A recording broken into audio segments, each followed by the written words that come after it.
अस्सलामु अलैकुम वरहमतुल्लाहि वबरकातुहू। मोहतरम सामईन, आज के टॉपिक में एक शरई मसले की वजाहत करना मकसूद है। वो शरई मसला ये है कि गुस्ल करते वक़्त कालिमा पढ़ने का शरई हुक्म क्या है। मोहतरम सामईन, जान लेना चाहिए क्योंकि आजकल इल्म की बहुत ज़्यादा कमी है, जहालत का हर जगह बोलबाला है। तो आम तौर पर लोगों में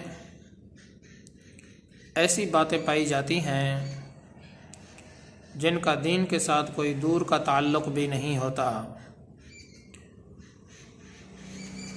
लोगों की उन नादानियों को देखते हुए और जहालत को देखते हुए कुछ चीज़ें जब हमारे सामने आती हैं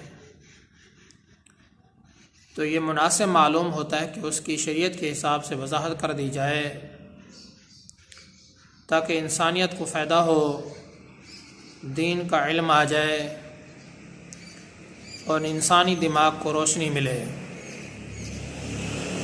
मोहतरम सामईन, उन मसाइल में से एक मसला ये भी है, आम तौर पर जब इंसान के ऊपर गुस्ल फ़र्ज़ होता है तो लोग जब गुस्ल कर रहे होते हैं तो उस वक़्त कालिमा पढ़ते हैं, कालिमा तय्यबा। उनका नज़रिया यही होता है कि अगर कालिमा ना पढ़ा जाए तो फिर गुस्ल से हम पाक ही नहीं होते। बहुत सारे लोग तो इस पर बहस करना शुरू कर देते हैं और इसी तरह तरह तरह की बातें करते हैं और इसको ज़रूरी समझते हैं, बताने पर भी वो मानते नहीं हैं। लेकिन याद रखना चाहिए शरीयत का ये मसला नहीं है। कालिमा तय्यबा आम तौर पर लोगों को देखा गया कि लोगों की अल्लाह के ज़िक्र की तरफ कोई तवज्जो नहीं होती, उनकी ज़ुबानें अल्लाह ताला के ज़िक्र से गाफिल हैं। लेकिन जब दीन और शरीयत के मसले को बिगाड़ना हो वहाँ जो है ना वो अल्लाह के ज़िक्र को ज़रूर दाखिल कर देंगे। वैसा कोई ध्यान नहीं है कि हम सुबहान अल्लाह की तस्बीह पढ़ें, अल्लाह ताला की पाकी बयान करें, कालिमा तय्यबा का विर्द रखें, वैसे किसी को कोई ध्यान नहीं है। लेकिन जब वो गुस्ल कर रहे होते हैं, नंगी हालत में होते हैं, बरहाना हालत में होते हैं, जबकि नंगी और बरहाना हालत में इंसान को खामोश रहने का हुक्म दिया गया शरीयत की तरफ से, उस वक़्त वो कालिमा पढ़ना ज़रूरी समझते हैं। तो मोहतरम सामईन, याद रखना चाहिए गुस्ल करते वक़्त कालिमा तय्यबा पढ़ना शरई तौर पर ठीक नहीं है और ना ही ये ज़रूरी है। इंसान उस वक़्त बरहाना हालत में होता है, नंगी हालत में होता है, तो उस वक़्त इस कालिमे की तौहीन भी है।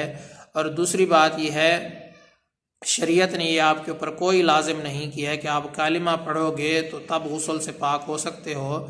जो है ना वो जनाबत से आपको पाकी हासिल हो सकती है, गुस्ल के ज़रिए से आपको पाकीज़गी हासिल हो सकती है। अगर कालिमा ना पढ़ो तो फिर पाकीज़गी हासिल नहीं हो सकती।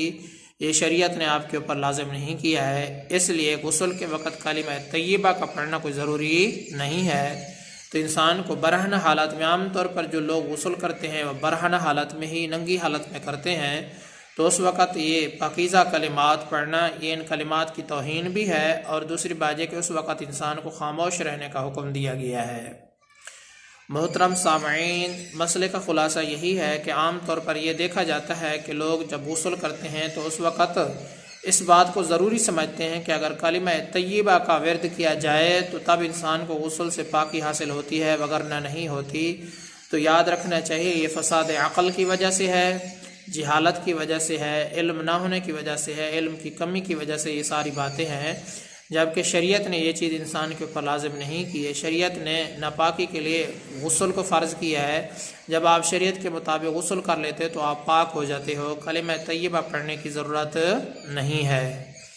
मोहतरम सामईन, उम्मीद करता हूँ कि आपको ये मसला ठीक तरीके से समझ में आ गया होगा। मैं आप सब की दुआओं का तलबगार हूँ। मोहम्मद सनाउल्लाह फ़ारूक।